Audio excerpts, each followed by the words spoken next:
Então vamos lá. Nossa pergunta do dia hoje é: a molécula NH3 é polar ou apolar?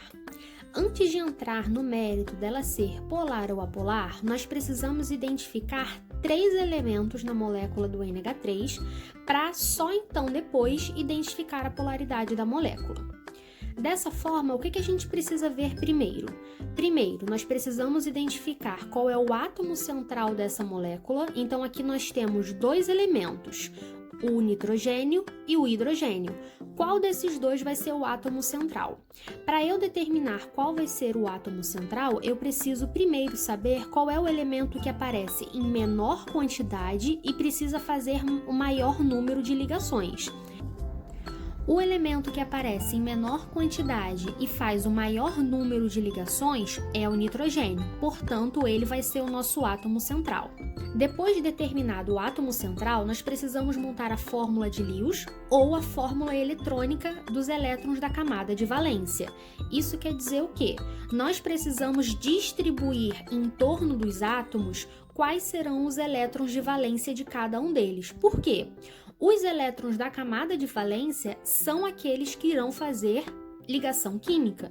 Então, eu preciso fazer essa distribuição ao redor dos átomos para que só então eu passe para o próximo passo, que é determinar a geometria molecular.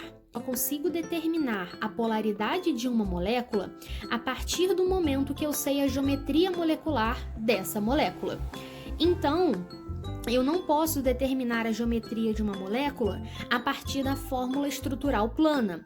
Eu preciso, depois de ter descoberto qual é o átomo central, ter feito a fórmula de Lewis e depois de determinada a geometria, só então, na forma tridimensional da molécula, que eu vou determinar a polaridade dela. Então, vamos identificar aqui. Já sabemos, então, que o nitrogênio é o nosso átomo central. Eu preciso, então, distribuir os elétrons da camada de valência do nitrogênio e do hidrogênio para que eu consiga montar a minha fórmula de Lewis. Eu sei que o nitrogênio está na família 5A. E eu sei que o hidrogênio está na família 1A. Sabendo que o nitrogênio é da família 5A e que o hidrogênio é da família 1A, o que isso quer dizer? Se o nitrogênio está na família 5A, quer dizer que ele tem 5 elétrons na camada de valência. E se o hidrogênio está na família 1A, quer dizer que ele possui 1 elétron na camada de valência. O hidrogênio, para ele ficar estável, ele precisa apenas fazer mais uma ligação. Lembrando que ele entra naquelas exceções da nossa regra do octeto. O hidrogênio, ele não vai ter 8 elétrons na camada de valência. O hidrogênio vai fazer apenas uma ligação para que o subnível 1s2 dele fique completo. O nitrogênio, portanto, ele tem 5 elétrons na camada de valência e ele vai cumprir a regra do octeto. Ele precisa de 3 elétrons, ou seja, ele precisa fazer 3 ligações para que ele esteja completo, para que a camada de valência dele esteja completa. Então, se o nitrogênio precisa fazer 3 ligações e eu tenho 3 hidrogênios aqui, eu posso fazer essa associação na hora de montar a minha fórmula de Lewis. O que eu vou fazer então? Vou colocar aqui o nitrogênio e vou colocar os 3 hidrogênios ao redor. Desenhado aqui os átomos, sabendo que o nitrogênio é o nosso átomo central, eu preciso agora distribuir os elétrons da camada de valência em torno de cada um dos átomos. O hidrogênio tem apenas um elétron, então todos eles vão ter esse elétron aqui. Lembrando que, como o nitrogênio está na família 5A, ele vai ter 5 elétrons na camada de valência. Então, eu vou distribuir esses 5 elétrons de forma coerente. Como eu sei que uma ligação covalente entre 2 átomos precisa do compartilhamento de 2 elétrons, eu vou então colocar um elétron do hidrogênio voltado para cada hidrogênio. Então, lembrando, dos 5 que nós tínhamos aqui na camada de valência, já coloquei 3 aqui. E os outros 2 vão para onde? Os outros 2 vão ficar aqui em cima como um par de elétrons isolados. Eles não irão fazer nenhuma ligação química. Então, portanto, eu aqui, consigo fazer as 3 ligações presentes nessa minha molécula. Porém, na hora de eu representar essas minhas ligações químicas, eu não posso colocar dessa forma. Porque lembrando, ligação covalente é par de elétron compartilhado. Então, qual é a forma correta de eu representar?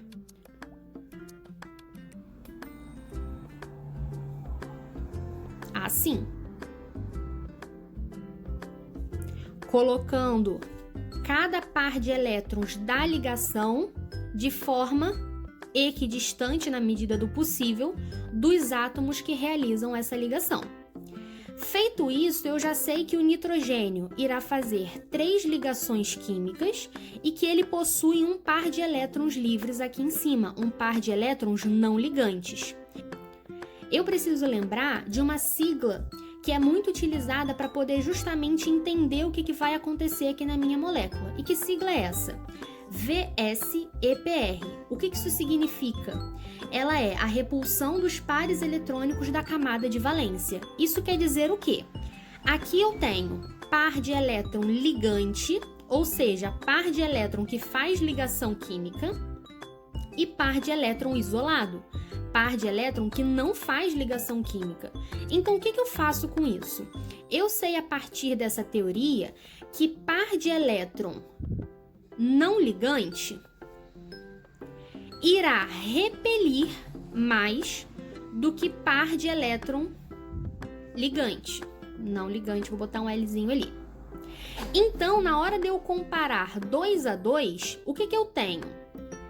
Par de elétron não ligante com par de elétron não ligante repele mais, ou seja, afasta mais ligações do que par de elétron não ligante com par de elétron ligante, que por sua vez irá afastar mais do que par de elétron ligante com par de elétron ligante. O que isso quer dizer? Eu aqui tenho par de elétron não ligante e par de elétron ligante. O que repele mais? Par de elétron não ligante.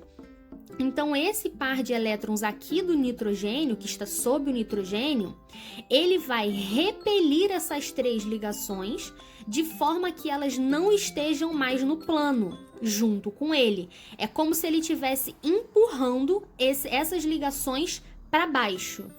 Nisso que ele empurra para baixo, eu tenho o par de elétrons não ligantes aqui em cima do nitrogênio e eu vou ficar com 3 hidrogênios dessa forma. O que significa isso? Significa que esse nitrogênio junto com o hidrogênio está no mesmo plano do papel, o par de elétrons está aqui em cima, um hidrogênio está virado para frente, essa representação aqui preenchida quer dizer que o hidrogênio está para fora do papel, está indo de encontro a você, e esse hidrogênio aqui está para trás, esse traçado está para trás. Então, o que quer dizer aqui? Dessa forma, nós temos uma geometria específica para a molécula de NH3.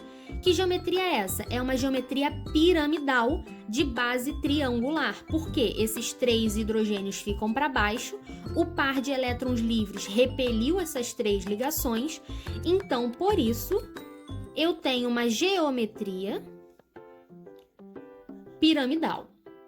A partir da geometria da molécula do NH3, eu agora posso identificar se ela vai ser polar ou apolar.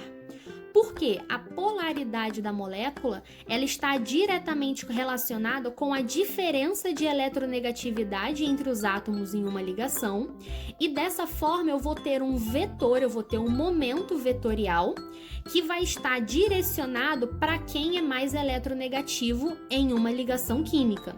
Ah, Larissa, isso quer dizer que aqui a gente vai ter soma de vetores? Nada disso. Aqui é apenas uma análise qualitativa para a gente entender o que está acontecendo com os vetores dessa ligação química.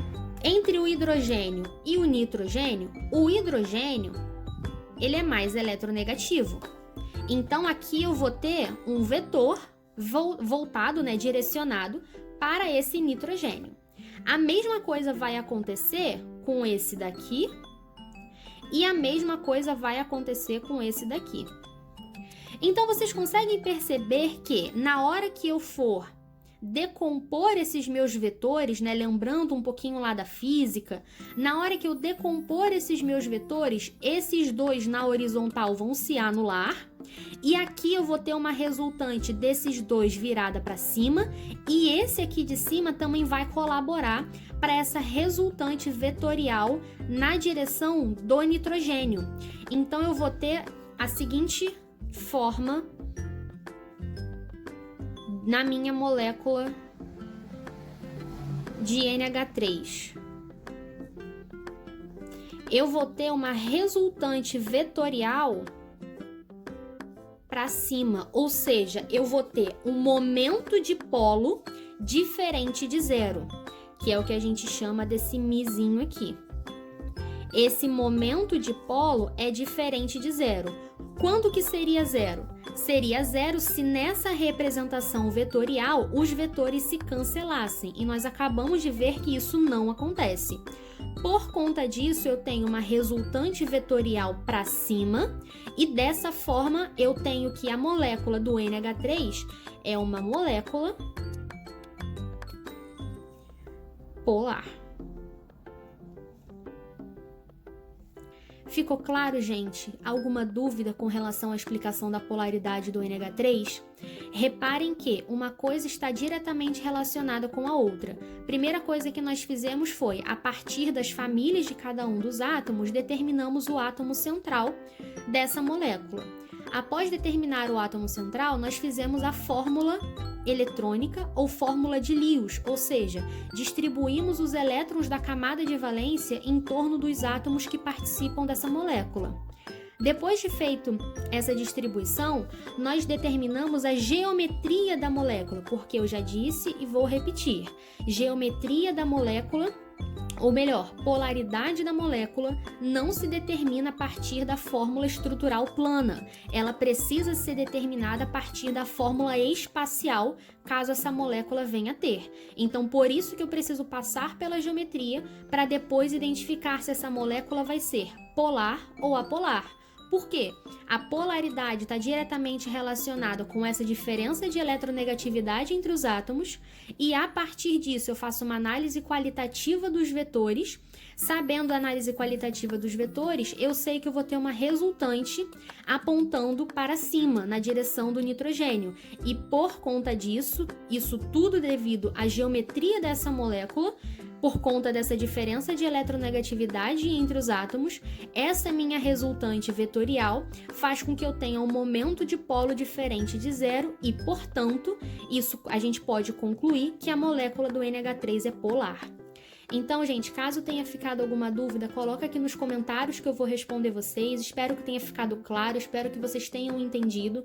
E se você curtiu esse tipo de vídeo, me conta aqui também nos comentários para que eu venha fazer mais vídeos dessa forma para vocês, tá bom? Um beijo, até o próximo vídeo.